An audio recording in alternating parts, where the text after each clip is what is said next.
A kid's tricycle has a big wheel in the front and 2 small wheels in the back. That's called a big wheel.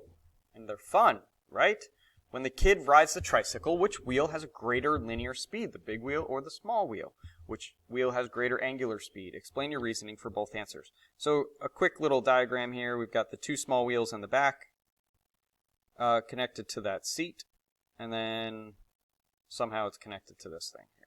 And then you got your handlebars and the pedals. I guess we can give the seat some elevation if you like. Anyway, so we have the big wheel and we have the 2 small wheels in the back. Which wheel has the greater linear speed? If this tricycle goes to this spot right here, all the way forward, then they would have the same velocity. Translational velocity. Because they travel the same distance in the same amount of time. So both wheels would have the same translational velocity or linear speed. Angular speed, remember what angular speed is. Angular speed is v over r. If v is the same, then the only thing we're changing is the radius, right? We have a smaller radius and we have a bigger radius. So let's play the game. What happens when I change my denominator? If I make the radius big, what happens to my angular acceleration? Angular acceleration is smaller. Smaller angular acceleration for the big wheel. If I make my radius smaller, then my angular acceleration is bigger. So the small wheel has the bigger angular acceleration. Right now, you're moving at hundreds of miles per hour because the Earth is rotating about its axis. Would people in Texas be moving faster or people in Alaska? Alaska is closer to the pole. Texas is closer to the equator. So we'll get an aerial view and we'll do a side view.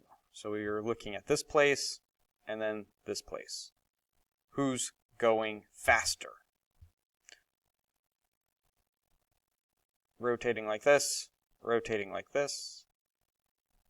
And going back to what we said earlier. Well, let's take a break from Texas and Alaska and let's think about the bike wheel. All we're really asking is, does this atom of the big wheel move faster than this atom? Well, the angular velocity for both of those atoms are going to be the same. So all points on a rotating object have the same angular velocity.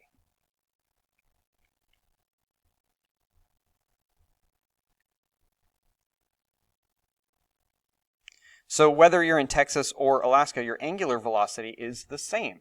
Have same angular velocity. And we know that angular velocity is our translational velocity divided by r. But we're trying to see who has the faster velocity, faster speed. So we're going to multiply by r on each side, and we get v equals omega times r. Earth is not as perfect circles as we have here.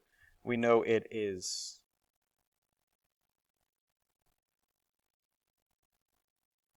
sort of like that, where it's fatter along the equator and smaller as you get closer to either poles. So that means the radius here is a lot different than the radius at the equator. Obviously, the radius at the equator is much larger. So what does that mean? That means if we are increasing our radius, then we're increasing our speed. Because Texas is farther from the axis, it's further out. That means they have a greater radius. That means they have a greater linear speed.